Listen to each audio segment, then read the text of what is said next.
It's our new show, Lex Appeal TV. Today, we're cutting up with real financial pros, Jim Bianco, Jim Urio, and Bobby Encino. God dang it. We're doing it after the bell.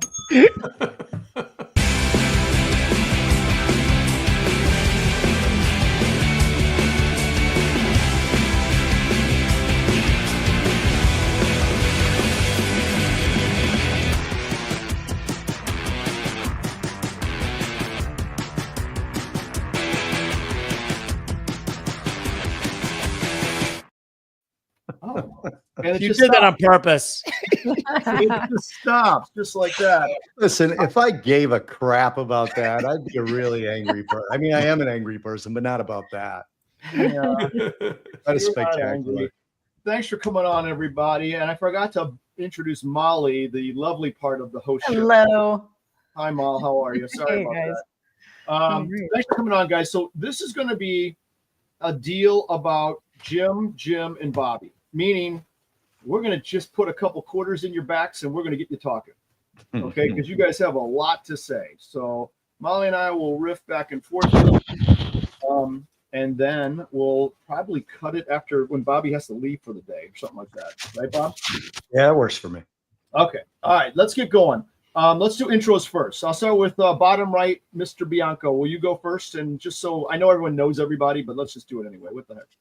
Jim Bianco, president and founder of Bianco Research, and also the president of Bianco Advisors, which runs the Bianco Fixed Income Total Return Fund with an ETF, WTBN, that tracks it. I'm located in Chicago. Thank you. Bob, you want to go next? Sure. Bobby Iancino. Encino Man.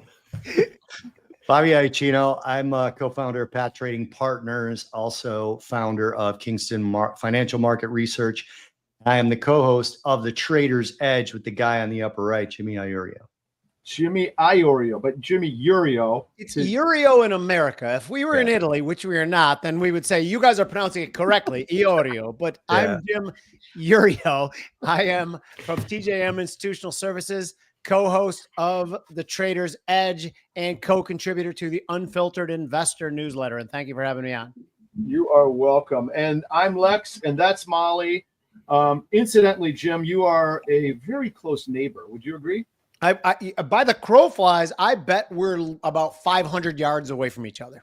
So I can't hit a driver that far, but you you get the good bounce and you hit the pavement. Yeah, a couple drivers. All right, we're close. Okay, let's get going. Mal, I'll ask the first question. I want to get these guys talking, and me not talking. So let's talk FOMC. Isn't it next week, August 1st, I believe? No, this week. It's tomorrow. Week. Starts tomorrow and then goes to Wednesday. We're at the end of July. I forgot. I'm a week off. Holy cow. My bad. So it's at the end of this week, right? So what thoughts, guys? Who wants to tee this baby up? You should probably have me or Jimmy go first, because otherwise Bianco makes us look too stupid. Yeah, right. I'll do that too. So I can't draw a comparison to Bianco. By the way, he's one of the only guys who, like, I feel I'm intimidated by intellectually. So I hate you for that, Bianco. Here's what I think about the FOMC. I think that Jay Powell is not an idiot. If it was the three of us, Bianco, myself, and Bobby running the Fed, and the day or the day before came at the meeting, and we saw that for some reason, even if we wanted to ease, that the market was pricing in 97% chance of us not easing, I would say to them and they to me, I guess we didn't forecast. We weren't as transparent enough. We cannot ease for fear of disrupting the market. That being said, the Fed has radically slowed down, draining its balance sheet.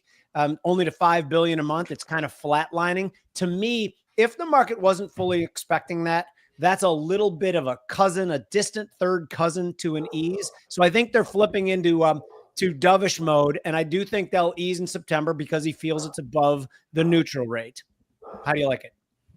I like that. I'll say this. I think Jerome Powell has an excuse, but not a reason not to cut rates. Let me reverse that. A reason, but not an excuse. The reason would be we still have about, what is it, Bianco? I think 2.7 core PCE last time it came out, somewhere around there. It's no higher than 2.4, but it's above 2%. We had the unemployment rate, which I know Bianco has been talking about a lot on social media, being 4.1% having a little bit to do with the population shrinkage and the labor force participation rate falling more than anything. But I think, you know, this last rumor where Trump was going to fire Powell that ended up being BS, I took that as the market believes Trump's going to get his rate cut one way or the other. And I think Powell is being political. I hate saying that because I don't know him personally, but he seems to me to be being political. If he says that he's not cutting rates because tariffs could cause inflation, then he's not being data dependent. He's being forecast dependent. Mm-hmm.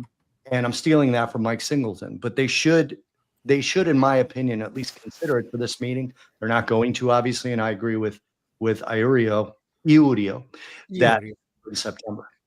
Okay. Mr. Bianco, Jim. Yeah, I'll add into that they're not going to cut rates at this meeting. And I'll just diverge, riffing off of what you guys said. Two things. I think the most important thing to look at when the FOMC comes out on Wednesday is the dissents. How many do we get? Mm-hmm. Now, Chris Waller is kind of boxed himself into, he's a governor, just so everybody knows, there's 7 governors, and then there's 5 district presidents that rotate among the 12 that vote.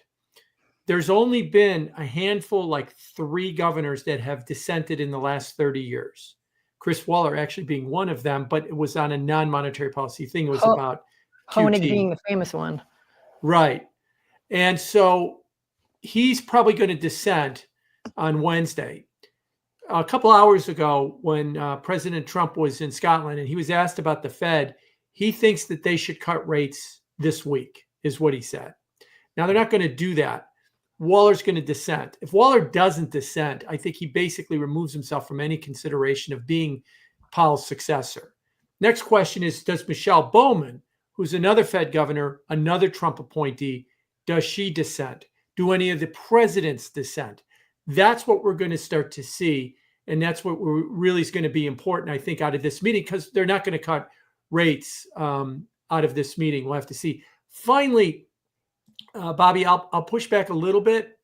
I think that if he doesn't cut rates after what Trump said today, I think that Trump does entertain the idea of firing him between say Thursday, the day after the meeting, and September.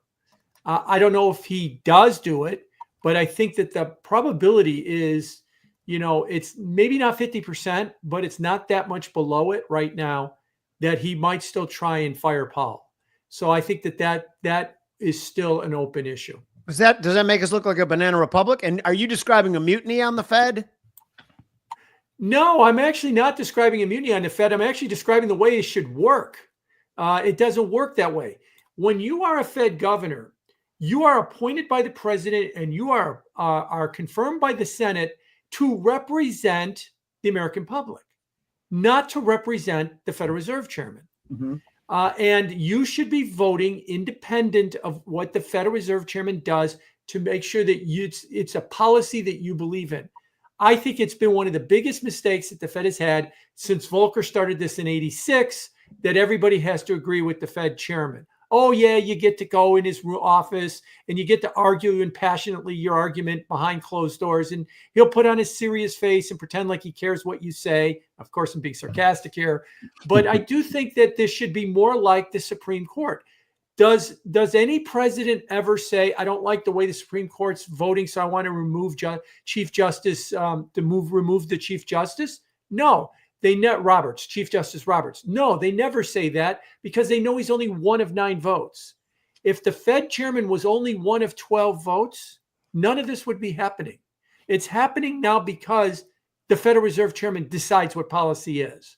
And that's a mistake. And if anything good comes out of this process of getting them back to all voting independently, look, you can fire the chairman, but it doesn't mean you're going to get what you want because there's 11 other voters on it. Mm-hmm. That would be a good thing in the long run. I just want to throw back real quick, and maybe I'll go to Molly and Lex on this too. I want to know what all you guys think. I think the first time in a Trump presidency, because of course it's the second one, there's somebody he's listening to, and I think it's Bessent. So I think Bessent is against him doing that. I really do. Now, I don't know that for a fact, He has made some public statements about how there seems to be no reason since he's gone in May anyway. And also, I think if he fires him, he takes away the scapegoat for any slowdown that he doesn't want to accept as being the fault of the deflationary effects of the tariffs or anything else. So that's why I don't think he'll do it. Now, I'm going to end up, I freaking hate disagreeing with Bianco on anything. Well, let me, Bobby, real quick, let me just say one thing. Yeah, if he does fire him, what will probably happen was Trump will fire him. Paul will say, I'm not going to leave. Let's go to court and argue it. And that's basically what the process would be. So how does that play out then, guys? If Trump says you're fired, Paul just says, okay, good, I'll see you in court. That's it. He's not really fired. I think so. He's not going to leave office, right? Right. I mean, basically, the Federal Reserve Act says that you can fire the Federal Reserve chairman for cause. There are two legal terms. There's at will, which means you work at the pleasure of the president, and he can fire you for any reason or no reason. For cause means that you've done something illegal, dereliction of duty, or something along those lines to give a cause for your removal. Now, the problem with that is no Federal Reserve chairman has ever been fired for cause, so nobody knows what for cause means. We've kind of agreed it doesn't mean you didn't cut rates enough. Right. You can't use that excuse. So the excuse he seems to be using is this building and the way that they've been managing the renovation of the building. And I've also argued, getting into my personal life, I have family members that are in the construction business. My name ends in a vowel, and they're in the construction business. And they do government projects. And what I've learned from them is every government construction project ever done, currently being done, and ever will do is over budget and full of fraud and abuse. And if you want to look hard enough at any project that is being done, you could make who's ever making the decisions on that project to look really bad. And that's why this thing has got a lot of danger for Paul. It's a $3 billion project. I'm sure they're going to find something that could be very embarrassing for them if they want to. So that's probably the avenue that they're going to go down if they have to try and fire him. And, I will say that not asking dumb questions is my superhero power. So I will ask, it's a private entity. So it's a private enterprise. It's not a public utility. So I'm going to agree with Bodie, who's commenting here. Can he be fired? I mean, it's so ambiguous. Maybe this lawsuit is a little bit opportune that's happening where the FOMC, they're asking him to be more transparent, which has never been done, in a public view. That would just be the kiss of death for them, because you would see them all not dissenting and all agreeing. And with that said, there was a big move with the BIS. So how big of a part do they play in monetary policy, with the Basel III endgame just passing July 1st, which we didn't hear about? Nothing mentioned about that, but that's going to require a lot of capital to be acquired by a lot of these banks to make them less in danger of what we saw in 2008. And that's a 3-year rollout. But what do you see with those two things combining? Jim, I'll take the first 30 seconds to the first part, and then you go deeper on the second part, which is better. Because the notion that the Fed is independent has always been laughable to me. They are appointed by the government. They serve at the pleasure of government. Their reappointments depend on the government. That's a bullshit thing, like saying Fannie and Freddie were both government agencies and not actual government, despite the fact that they have government funds. So that whole thing is a complete bullshit thing. But Jim Bianco for the second part. Yeah, let me just riff on that last part. It's in the Federal Reserve Act that the President of the United States can fire the Federal Reserve Chairman for cause. We just don't know what for cause means. So that's what they would be arguing, is not that he doesn't have the ability to do it. It's just that your reason's not a for cause reason. That's what they would be arguing in court. And that's where the whole building thing comes in. As far as the BIS with the Basel III rules, you're right. It's a 3-year rollout. It's probably only going to impact 3 or 4 banks in the United States, basically JP Morgan, Citi, Wells, B of A. That's about it. Once you get down to US Bank or Truist or some of the other ones on the list, it's going to impact them less and less. It's bigger deal for a lot of the mega banks in Europe and a lot of the mega banks in Canada. but they've got a 3-year rollout. So I don't think it's going to have an immediate impact on what the Fed decides on monetary policy for the next year to 18 months. Arguably, after that, you could argue into 27 and 28. As it gets closer to its effective date, it might have an impact, but not right away. And are you worried? You mentioned JP Morgan on that. Their off-balance sheet exposures over $3 trillion. Is that a worry that we should think about? We saw some of that happen before, when Lehman was collapsing back then. Is that something to look at, or worry about what? I mean, the reason I are say they that over leveraged? Do you think they're over leveraged? They could be, and there could be a worry there. Of course, they do have a fortress balance sheet, so they say they have a fortress balance sheet. And I mean, are we worried that in the next financial crisis they're going to get bailed out? Of course, they're going to get bailed out. Of course they are. They've already been told that, right? Yeah. Right. So are we worried that they're going to be such a big mess that the U.S. federal government and the Federal Reserve can't bail them out? Probably not. So, I mean, I would worry about it in a financial crisis if I was a stockholder of those companies, but maybe not for the broader financial system in general, because they'll get bailed out. Especially that bank will get bailed out. But I don't know if it'll actually be a problem. They didn't have that problem during the financial crisis. They didn't have that problem during COVID. So it'd have to be something worse than that in order to get them into that kind of position. Okay. So if we have, possibly lower rates, and you're hawkish, correct? With rates. Okay. So if we do somehow have lower rates and Trump pressures them, because I know we're renegotiating that $7 trillion in bonds coming up here, and we do have bailouts, how does that affect the end guy? What's your plan on that? Does crypto play a part in all these new rules? What do you see for the little guy, bracing themselves for all of this in their savings? If you're not Lex, who knows how to spin a trade left, right, and center. So for the little guy, let's put it this way. What happens when they cut rates? Oh, well, mortgage rates go down and bond yields go down. Well, let's look last year. They cut rates 4 times last year, twice in the same meeting, 50 basis point cut in September of last year and November and December. So when Trump keeps screaming, by the way, just as an aside, that the ECB's cut 10 times and our Fed hasn't moved. Well, actually, they did. They cut rates 4 times last year. And what happened when they cut rates those 4 times? 10-year yields went up. They went up 120 basis points. Yep. Now, I've argued, why did that happen? And that is that when the Fed does policy that the market thinks is appropriate and agrees with, it follows with rates. So if you're cutting rates and the market says, yes, inflation and the economy's slowing, we agree, rates go down. If you're cutting rates and the market says, wait a minute, we don't think that's necessary, you're just going to overstimulate the economy and you're going to produce something that is probably not good, then rates go up. And I'll give you another example. Trump keeps talking about they've cut rates in Europe 10 times, and they have over the last 2 years. The German and the French and the Italian yields are 10-year yields are higher today than they were than the day of the first rate cut. Their rates have gone up too. That is an indication, now not by much, maybe about 15 basis points, or maybe you could better say they didn't go down at all.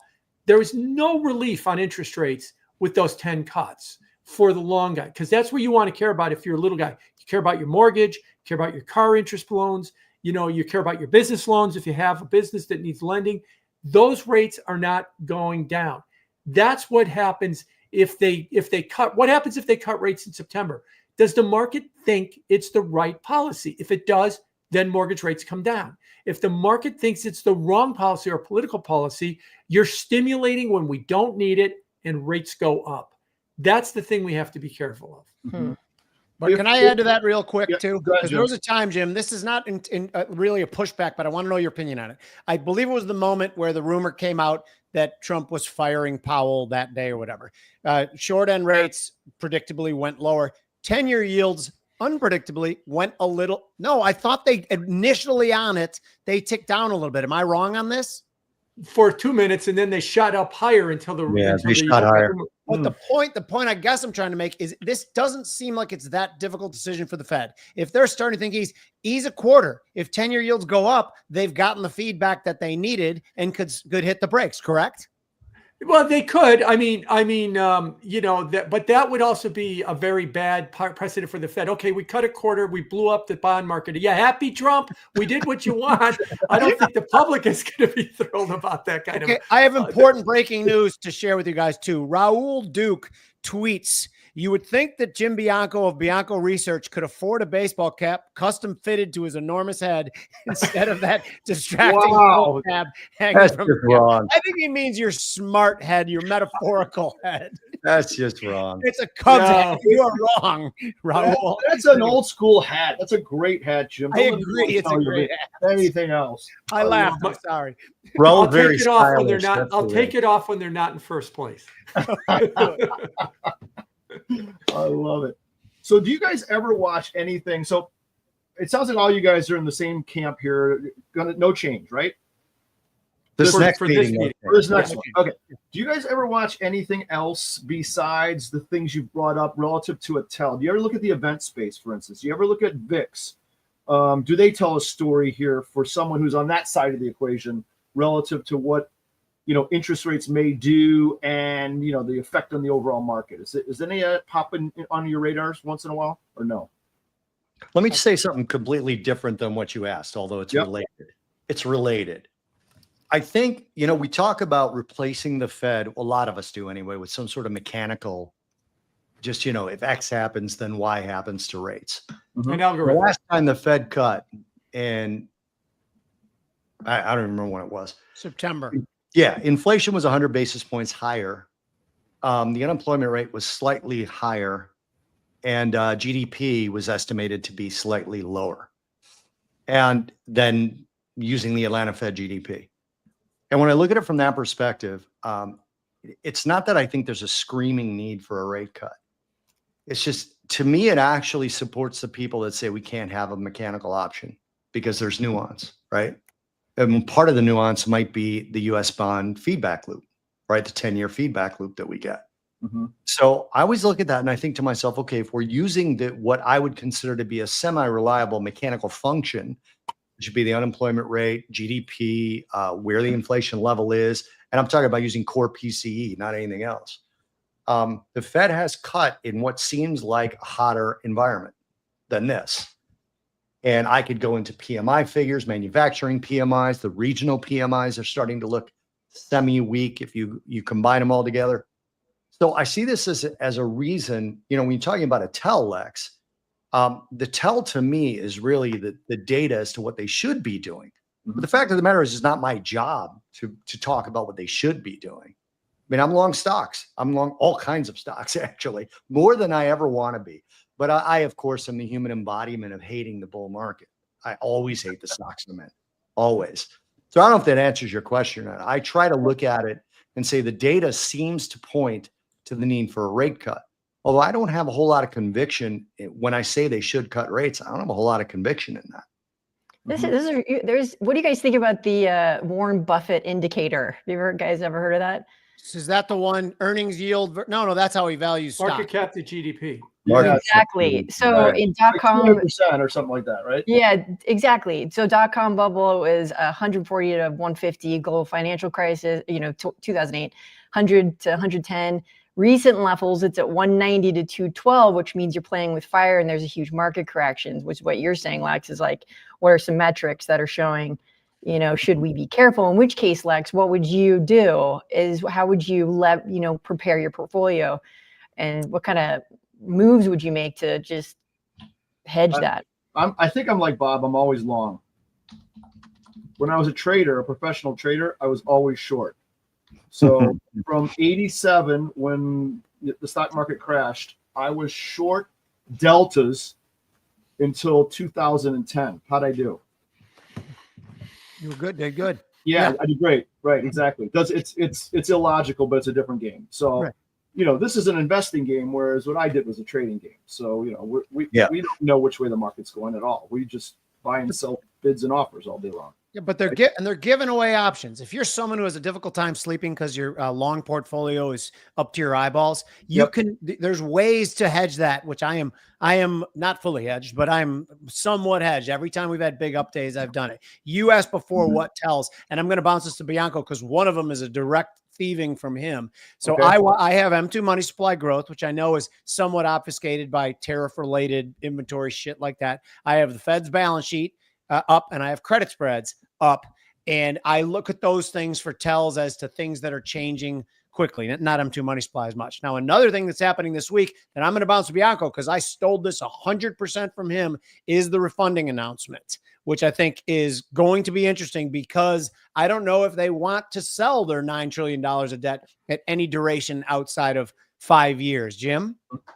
Yeah, I agree. I mean, to start off with the bigger question, I think there's a lot of market indicators. You know, you mentioned credit spreads. I'll throw in the VIX. I'll throw in the MOVE, which is the Merrill Option Volatility Estimate. It's like the VIX of the bond market. Mm-hmm. All three of these are low. All three of these are suggesting that if the market looks at a 2% chance the Fed's going to cut rates in July, and about a 55% chance they're going to cut rates in September, call it a coin toss.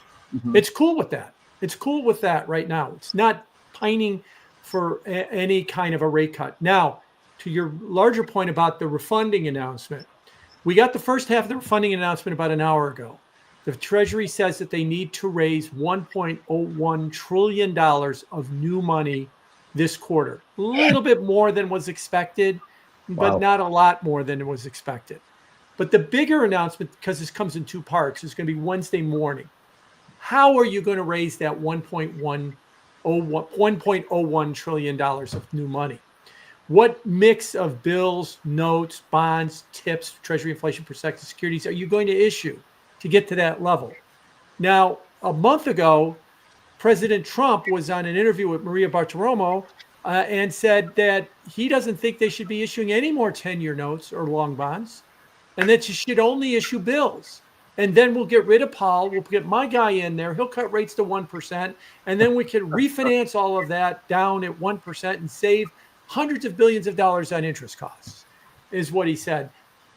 If that were to happen, I think it could create a financial crisis. And the reason is that these markets are roughly in balance. The amount of bills you issue, if you want to go 1 or 2% higher, 1 or 2% lower, if that's fine. The amount of bills, notes, bonds that you're issuing is largely in balance with the amount of buyers that you have. But if you're going to announce Wednesday morning, okay, now we want to issue $3 trillion more of bills just now, and we'll do away with the 10-year note, you throw the whole market out of balance. And I still come back to the old line, there are no bad bonds, there's only bad prices. And how do you fix the market being out of balance? You take yields higher until you find $3 trillion worth of Treasury bill buyers. And for you crypto guys going, I'd never buy Treasury bills, don't say that because the infinity is a number. If we could take yields to wherever we need them to go to even drag the crypto guy buys in. Because remember that the bond market will always get funded.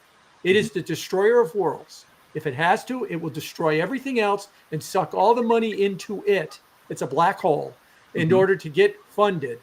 But we don't want it to be that way. And throwing that market out of balance could do that. Now, Trump has said it. He's repeatedly said it.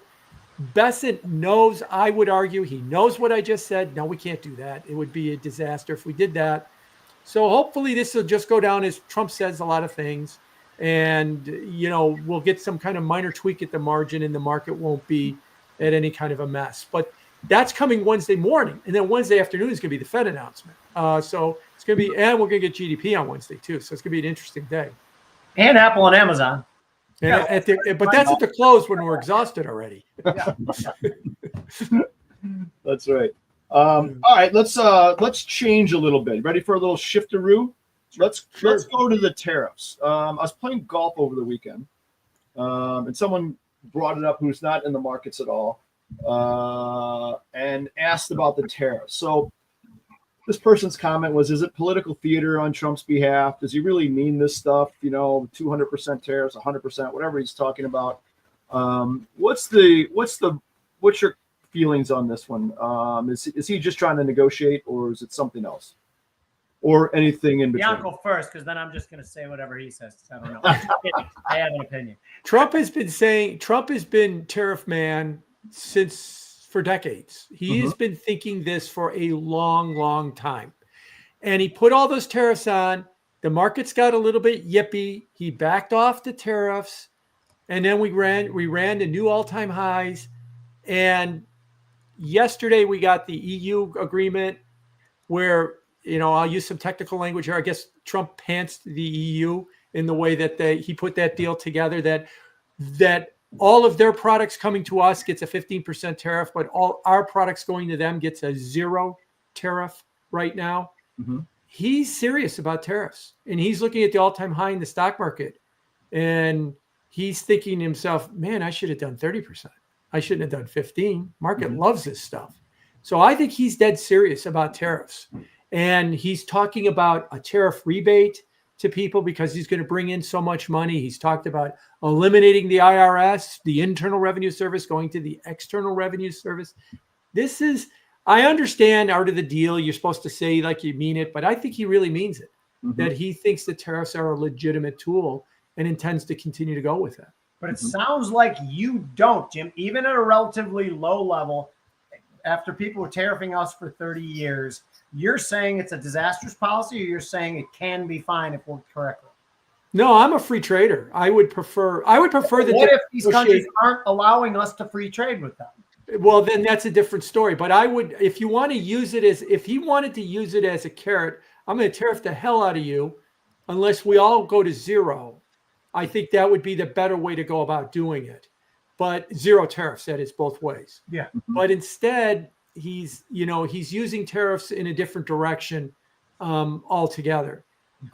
So he's doing it the way he's going to do it. I don't agree with it, but that's kind of the way it is. I understand it. I completely understand it, because I will throw out one thing on the other side of the equation. Mm-hmm. In 2000, China was invited into the WTO. Now, what was happening during that period, in the late 90s, early 2000s, was technology through the internet and stuff like that was coming, and manufacturing and a lot of those kind of industries were being disrupted by technology. You could argue, a lot of those manufacturing jobs that Trump says he wants to save were going to go away anyway. But then what happened was China started dumping. Dumping meaning that they were selling stuff into our market at below production costs in order to grab market share. That accelerated that loss, is what it did. That the natural attrition out of those industries was accelerated. I've been to Rockford, Illinois, or Racine, Wisconsin, and using some places around Chicago, and I've seen what's happened in those towns because of the loss of manufacturing jobs. Yeah. And it's not good. And I understand. So I also understand that when I hear Larry Summers say, I'm happy they dumped it, because that just means I get cheaper stuff. Dump more, give me cheaper stuff. Mm-hmm. And then, okay, I understand that argument. But then when he says everybody wins because of free trade, I was like, you got to go look at Rockford. You got to go look at Racine. You got to explain to those people what happened to their jobs. There was a cost. There was a cost to that. And so if you want to use tariffs to level the playing field, I'm all for it. But he seems to be using tariffs in a protectionist kind of way. I understand why he's doing it. I just not completely on board with that he should be doing it. I love that. I agree. I agree with that. I'm sorry. I agree with that from a standpoint of, it reminds me a little bit. I think everybody on this screen right now is a free trader, right? But it reminds me a little bit of when socialists say no one has actually tried socialism the correct way, right? It's like you've got this whole thing where there's free trade, and then let's say we all go to 0, and then China subsidizes all their businesses, right? And it's like it's almost impossible, in my view, to get free trade in the current world, especially when you've got a player like China, as Bianco just spelled out, right? I mean, they go out and they dump things, and a lot of their stuff is supplemented by their own government anyway, so it doesn't end up being real free trade. So it's funny because it's almost punitive on Europe, right? Where you've got the 0% on our stuff and 15% on theirs. Plus they got to give us $750 billion.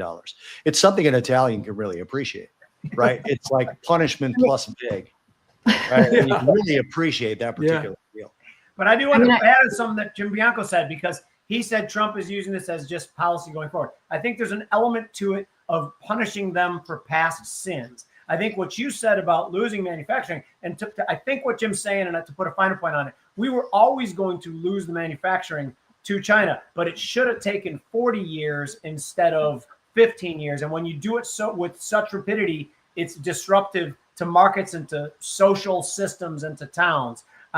You don't give them enough time to adapt. And I think it's interesting. There's a question that I want Jim to answer, because here's what I think after, and maybe I'm just riding a wave of the EU thing, because like you said, they were absolutely pants.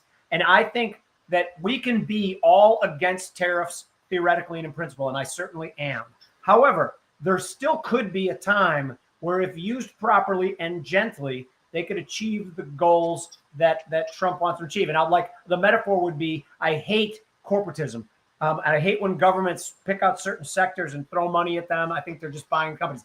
That doesn't mean that every once in a while they don't hit a home run by subsidizing a technology that absolutely is the right technology. Bad policy could be a good outcome. Jim? Yeah, I agree. I mean, there are strategic industries that we should be thinking about that that go on just, in addition to the economics. Shipbuilding is one that's very important. We don't want the Chinese building our aircraft carriers, and we would like it to be a lot cheaper to build our aircraft. You know why the Chinese are so good at shipbuilding? Because in the shipyard, they're building an aircraft carrier, and what are they building right next to it? A cruise ship. And so it makes the production costs of both much cheaper. If we were to subsidize that kind of business, to bring that business back, in order, it would help us on the defense side, in addition to economics. Strategic semiconductors is another one too. We just hope that China doesn't, embargo Taiwan or try and take over Taiwan and give us all kind of trouble when TMSC is shut out of us. So we have to try and figure out strategic kind of stuff. So I think that there's some value in making those kind of arguments. But when it comes to, does apparel need to come back here or something like that? If they want to produce cheap T-shirts, they can produce cheap T-shirts, because I don't think that there's a strategic importance to having the T-shirt industry back in the United States. Lex, Molly, did I miss something? Do we have a deal with Canada and Mexico yet? Because I have a friend that works in the. I am actually in Canada, and I will tell you from the looks on their faces, we do not have a deal yet. And the reason I bring that up, Lex, and I'm going to go there.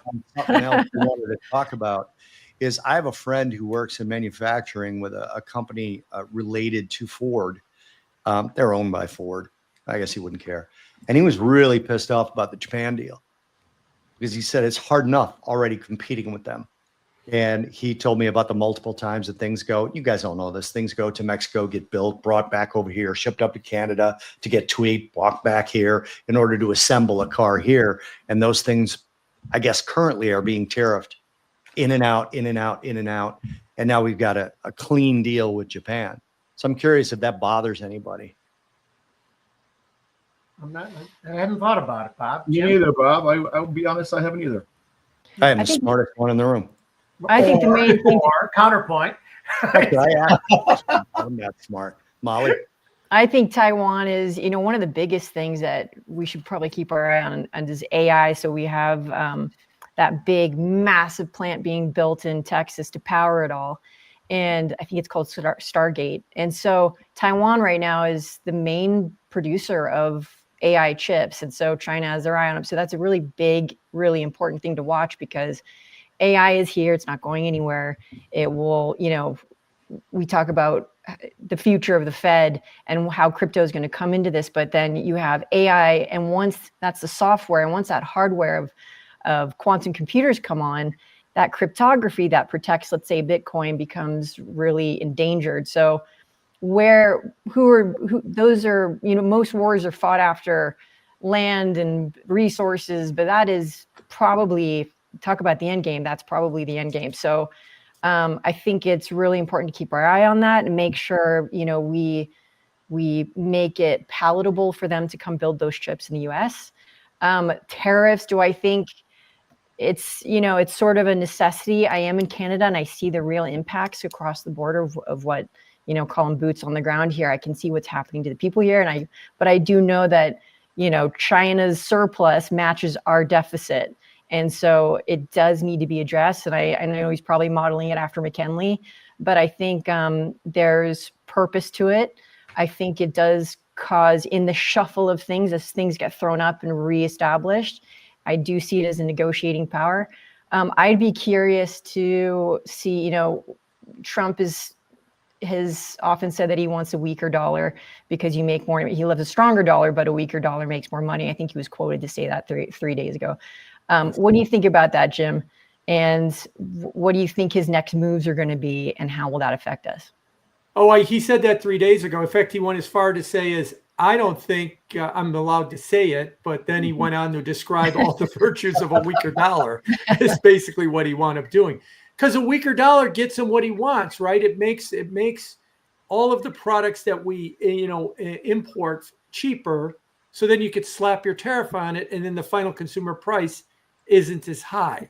So does he want a weaker dollar? Yes. He wants to say that the dollar is the most important currency in the world. It's the best, most beautiful currency we've ever seen, but he just wants the level of it lower. And it's going to remain as, he then also said, it's going to remain as the reserve currency. And if the BRICS want to try and put together a competitor to the dollar, he's going to punish them. So he's trying to have both things at the same time. But he definitely does want a weaker dollar. He's not getting it today because he pants the Europeans, and basically the dollar's rallying against the euro for right now. So Jim, this last huge dollar weakness, my thesis, because I couldn't find the thesis, was just an unwind of the years-long trade of being long the dollar and short everything else. I cannot think of any other reason why the dollar has lost so much of its value. You? No, I think you're right. And I'll go you one step further. I mean, maybe I'll tweet this out if I already haven't. I can't remember if I did a couple of weeks ago. But if you look at a chart of the dollar, there was a good relationship between the dollar and interest rates until Liberation Day. Then that relationship broke, but then it reestablished in early May at a lower level. You know, so now all of a sudden, I think we're back to kind of the dollar being heavily influenced by interest rates, but we're at a lower level. So yeah, you could say, well, you know, the dollar index is not 108, it's 99 or 100. Yeah, but it's still, now that relationship is reestablished. And I think that's part of that. There was some kind of unwind that left us at a lower level, and now we seem to have reconnected, at least for right now. I mean, I think that what gives the dollar value is probably scarcity. And as long as bank credits are continuing to, you know, insert money, currency into our system, which is you need for growth. So it's not something that you want to do away with. But if that scarcity starts to diminish, then you start to question the value of the dollar, because, you know, if you look at just over the last 100 years, over 90% of the value has been lost. So what are alternatives? Do you think Bitcoin is an alternative?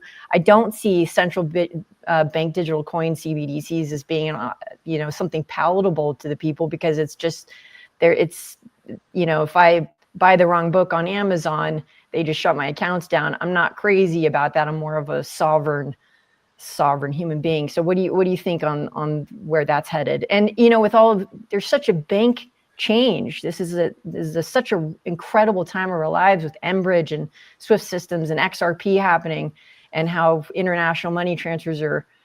Where do you see money in 10 years, and where do you see the dollar? A couple of things on that. First of all, there will never and should never be a CBDC ever. Great. And that is because it is not a financial tool. It is, as you pointed out, it is a surveillance tool. Yes. And it is going to be used to look at your activities in your life. You know, hey, fatty, you can't have a sugary drink this time. So when you go swipe your card to buy it, it will deny it, you know, and stuff like that. You know, and so that's why we will never get one. As a matter of fact, there is one of the bills after the Genius Act, one of the other bills, you got the Clarity Act. And the third one is the permanent banning of a central bank digital currency. Yay for that. So there is that. So if we're ever going to look at a stable coin or something like that, it's going to be a private initiative is what it's going to be. And you're right that we need to do something about the payment system in the country. It's woefully inadequate. I just got an email last week from the dealer that I bought my car from. Mm-hmm. And they said that effective at the end of August, anytime you go take your car in for service, they're going to charge me 3% if I use a credit card to pay for it. And I'll point out that that's basically what the average credit card fee is, 3%. Where'd that number come from? In 1871, when Western Union invented the money telegram, and they had to put physical currency in a saddlebag and ride it to you on a horse, they charged you 3%. And we have, in all of the technology that we've come through with the last 150 years, it's still 3%. Yeah. That is outrageous that it is that much money. And that's what needs to be disrupted down to zero. Email is free. Doesn't cost me anything to send it. Where is the cost? Money transfers should be free. And not only that, they should be basically unlimited. And what I mean by that, I'll throw out an idea at you. I think that our business models for a lot of our businesses are broken because of the money transfer system. I'll give you one example. Amazon. Why do I pay a monthly service? Why do I pay a monthly fee to Amazon? Because that's the only way they could get paid. The way it should be is I look on Amazon for free. I start a movie or a show for free, and the meter goes off, and every minute it takes 1/3 of a cent out of my pocket, or 1/2 cent or 2 cents every minute until I turn it off, and then it stops. That's the model that we should be working on. The banking system is nowhere near handling something like that. And in fact, it should have been 60 years ago, not just now. So I agree with you that the banking system is desperately in need of disruption. And I think the Fed is still coded in Cobalt, but you'll hear the CTO of XRP just announced that, how he sees it in the future is that you would pay your mortgage, in real time. So as you're working, money's coming in and your mortgage is getting paid. It should be this instant. You pay your mortgage every second of the day, as opposed to lump sum once a month. And this would open up a lot of micro payments, would open up a lot of things. If I go to the New York Times, I don't need a subscription. If I want to click on an article, it charges me 5/8 of a penny to look at an article, is what it does. And it just takes the money from me immediately. But you need a secure encrypted system to do something like that. And like I said, we should have had that decades ago, but we don't have it now. And in this new modern digital world, the biggest impediment to us really embracing digital, going the next level, I do think, is the financial payment system, which is a huge profit center for the banks, by the way. Don't kid yourself. It is a giant profit center for the banks, and it needs to be modernized. And if crypto and the Genius Act are going to force that into modernization, great for them. And I really hope they do, because we need it. Agreed. I guess, Jim, you don't have a Costco membership, do you? No, I don't. That's not expensive. My goodness. By the way, I'd like to add, I think that we will eventually have central bank digital currency in this country. I think we're angling toward that way. We cannot just assume that we're going to have sensible politicians in charge, which I don't laugh when I say sensible politicians. I think we're angling toward that. I think one of the reasons that Bitcoin and physical gold was trading with such a premium is that people are stockpiling for that. I know I am. And by the way, Molly, what you said about the scarcity of the dollar, hell yeah, but it gets a lot less scarce every year too with the way we grow the monetary supply. And I have they're going to fuck up the stewardship of the currency portfolio. That's Bitcoin, gold, silver, real estate, copper, platinum, palladium, all that shit. And again, do you have Smith and Wesson in that portfolio? Smith and Wesson is in there. That's in my Redneck 20 stock index, which is McDonald's, GM, Smith and Wesson. But anyway, cigarettes. I have lots of cigarettes. But anyway, so I think that those things are going to do quite well. And the tell for that in the currency part of it is when the Fed starts buying bonds again, I plan on grabbing more of those positions because I do mistrust the stewardship of the currency. Yep. I know, Bob, you got to cut out of here in a few minutes here. So let's get to one last topic. And Jim and Bob, we talked about this, I think, last week with State Street. So let's get Jim Bianco's take on gold. So let's chat a little bit about gold. That was a bad Austin Powers impersonation. That was bad. I love gold. Wait till you see my new outfit I've got to do. I've got to do a short on that, and I had to go buy something off Amazon with like the dollar sign and the wrapper stuff. It was crazy, but I did it. Anyway, So what are your thoughts on gold, Jim? You have, is it super uber high, or has it hit a new support level going higher? Any thoughts on that, on this one? Yeah, so I'll give you an honest thought on gold. I had been, since COVID, ridiculously bullish on gold. Mm-hmm. And for years, and I'll use some technical, it didn't do shit for years. And I was getting more and more frustrated about it. And about a year and a half ago, I gave up on it. It took off to 3,500 is what happened. So the moral of that story is, it's the single hardest thing to understand in the world. I mean, you know, because it seemed to me like the rally to 3,500 was COVID. We shut down the freaking economy, and we were counting up the number of dead people every day. And if there was ever a time that you were going to say, I got to have gold in my portfolio, that was it. And it didn't do anything until about a year and a half ago. And so that's really the thing about gold, I will say, is a bigger picture thing. It's really hard to understand this thing, and really hard to make sure or make heads or tails of why it goes or where it doesn't go. Now that I said that, it has the uptrend. I'm not going to fight it. It's going to keep going. I understand the arguments that we're saying about it, you know, store value and protection and all that other stuff. And I'm bullish on it for that reason.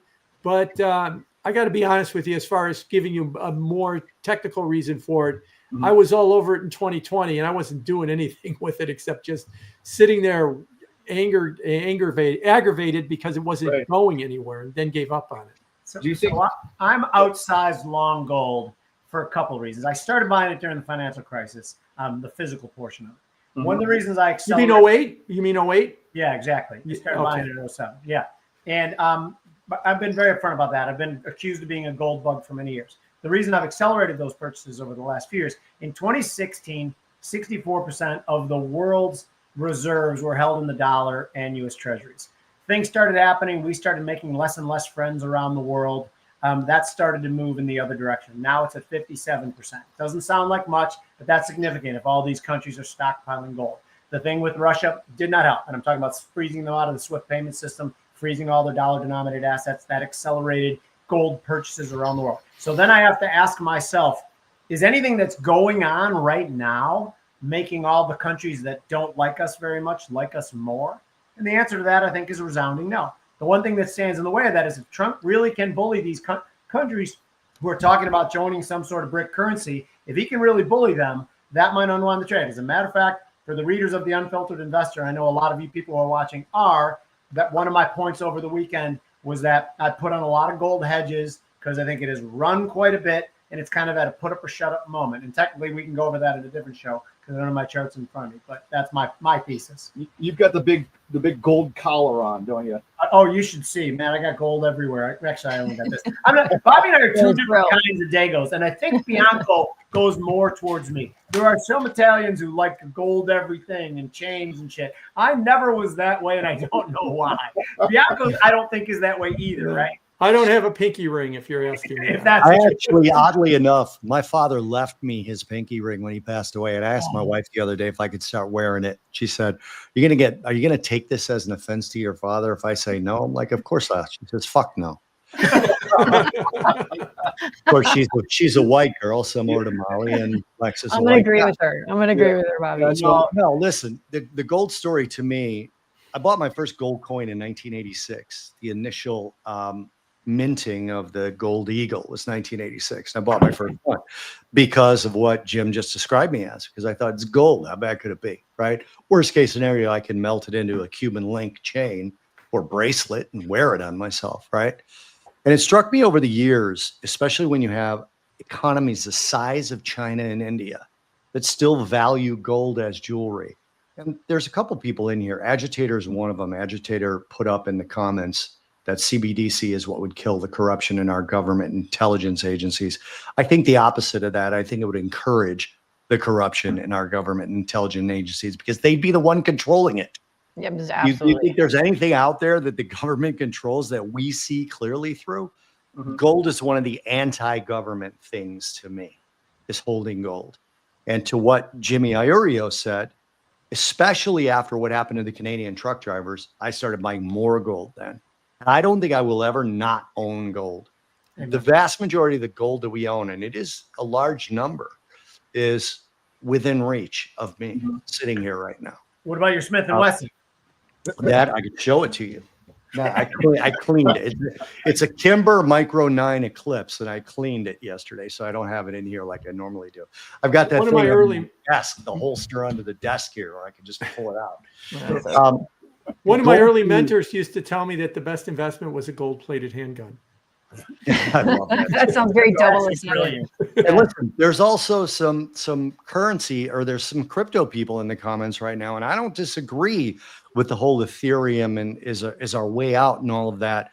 But part of why I hold so much gold is because I just can't imagine global governments allowing crypto to exist. And if you think they're not going to be the first ones with quantum computers to mess that shit up, I think you're wrong. So I look at it from that point of view, and I say to myself, what's the problem with crypto? Well, I don't believe crypto is a currency and an asset, right? I don't think it's both. I don't think it's a currency and a flight to safety asset. I think gold actually is. I think it's the only asset. And I know some people personally in the Palisades fires that lost everything except gold, which melted down but still existed in their bedroom. And they pulled it out, and when their ATM wasn't working, they took gold to a pawn shop they knew, and they received US dollars, and they were able to buy food. Now, I know that they would have been able to get their money because their money was held digitally, whatever. But if there's an EMP attack, good luck with your crypto. I'm just saying, for me, gold is still the thing that I think is completely impervious, even to fire and hurricane. And living in Southwest Florida, that's kind of a concern for me because we have both here. So you're a fan of actually physically owning Yes. versus an ETF or some other way to have that. I'm a fan of physically owning gold. I'm not against trading ETF. I own crypto as well, but I think holding physical gold is what allows me to sleep on a very hard, shiny gold pillow at night. You want me to introduce you to my guard dogs? We'll see if I can Yeah, get them. You I'm talk- going to agree with Kaz here. And to clarify, Kaz, I'm saying the dollar doesn't have value because it's losing its scarcity. But I think, I do agree with some of the stuff that Michael Saylor, and I might probably upset some of you guys on this, but Michael Saylor saying that Bitcoin is the new digital gold. I think the problem when it comes to something like COVID and the world shuts down, what is its use? As long as it has value, as long as, you still have airspace and you have electronics use for it, but how are we going to use that on a day-to-day? And so yes, EMP for sure. But I think Bitcoin is one thing that stays sovereign. It's one thing that is easily transferable.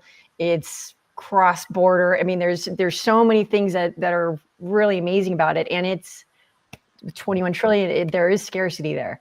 So I think there's a future there. I don't think it's gotten its start yet. I think, although people are catching on, I think it's about to take off because, like you're saying, Jimmy, they are stock holding, preparing for the CBDC. So keep in mind that the European Central Bank is pushing full speed ahead for a CBDC. They actually want to be the leader in that. I don't want CBDC. I want Bitcoin, which is decentralized. That's centralized. So I am right. And I think people get confused with that. I think they think CBDC, it must be crypto. It's the new future. It's gold back. But I think they don't understand that it's centralized. It's not. I'll just really quickly repeat what I just said earlier. A CBDC is not a financial instrument. It is a surveillance tool. And once you understand it as that, then everything else. Yeah. But I want to say this real quick. To me, as a believer, I'm not a gold bug. I'm really not. I own more stocks in terms of dollar value than I do gold. But I own a lot of gold, like into six figures. And the thing that people, as a holder of gold, I'm willing to admit the things that are wrong with gold. That's what I don't like about the crypto community. Well, particularly Michael Saylor. When she mentioned Michael Saylor, there is simply no fault. And I don't believe that. His surety is so off-putting. As it gains acceptance, there's going to be people that lose their crypto wallet. They drop it in the pool. They don't have a paper wallet. They didn't write their key down somewhere, and they don't know how to get their money. And that money's going to be gone. There's also going to be, as Molly, as you mentioned, there's going to be quantum computing theft. Not of everybody, because there are people that will be able to, hide their Bitcoin on their cold wallet, pull it out only when necessary. They won't get in that window. But their digital theft will be rampant and it will pull people away from Bitcoin. I'm a believer that Bitcoin either goes to 0 or 1 million, and there's no other option to me. But it can go to 0. It going to 0 is not a 0% like a lot of people in crypto think. And nobody knows this, but I mean, nobody talks about this. I'm sure a lot of people do, but the 51% attack. So if someone owns more than 51%, you can change the rules of Bitcoin. So there's, and again, like you say, quantum computers can or put that cryptography into danger. So there are a couple things, and I'm sure quantum computers as well will help protect that. But I'd be interested to see what you guys think. Sarah Pink says quantum computing is a non-issue. So that'd be interesting to see. Nobody ever says why. Yeah, but I think in 10 years it might be. Well, it won't be an equal issue. I mean, if you gave me a quantum computer and you told me, protect it. And if you gave me, just to keep the example simple, you give me a quantum computer and you say I can hack Bitcoin, I would say I ain't gonna waste my time with that rounding error. I'm hacking the Federal Reserve, and I'm taking all their money. I mean, the TradFi system is gone 6 ways to Sunday, well before we start getting into breaking cryptography. That it won't survive. It won't survive that in any way. Once you get some kind of quantum computing. Now, what'll probably happen is the quantum computers will also go to everybody else, and we'll find new security systems that can survive, quantum computers as well. So I don't think necessarily that's a big problem. He says more like 50 years. He says Agitator in the comments. Right. By the way, real quick, Molly, on your 51% attack, that is a problem. Of course, the fix to that is you have to run the price of the crypto up so much that to acquire 51% of it is such a big number, you could never make it back by changing first of all, you don't have enough money to acquire 51%. And I'm talking about like governments can't do it. If you run it into the maybe BlackRock's Aladdin. Maybe that AI that handles. Is it still that like the vast majority of Bitcoin are owned by like a very small group? I don't know the exact data, but when you say that, they basically become the central bank. That's if you get to really good point, Bobby. Right. When you get to 51%, you could put up an improvement proposal so you could change the structure of Bitcoin, and you need a 51% vote in order to change it in any way you want. And if you own 51%, you could change it any way you want. You don't need anybody else's vote. But if it's worth $30 trillion, you need $15 trillion to get 51%. And maybe even the US government doesn't have that kind of money to get 51% of it. Amen. Amen. Mal, Bob's got to go. He's got to go. So that means we got to go. Jens and Bobby. All right. I got to tell you, it's Stock Chart on Twitter just put up a Joe Pesci trying on a pinky ring clip, which I think. Okay, you got a point for me, Bobby. By the way, everybody knows his name is Remo. Oh, yeah. He's probably wearing a real one of us. I love it. Guys, thanks for coming on. I appreciate you guys doing this. Jim Urio, Jim Bianco, Bob Icino. Yeah, you got it. I got it. Bobby, just change your name. I'm just changing. I'm Smith. Can you Smith with a vowel? And of course, Molly, the girl wonder in Canada. Thank you guys for having me. Thanks, you guys. Yeah, that was great. Thank you. That was fun. All right, guys. Talk soon.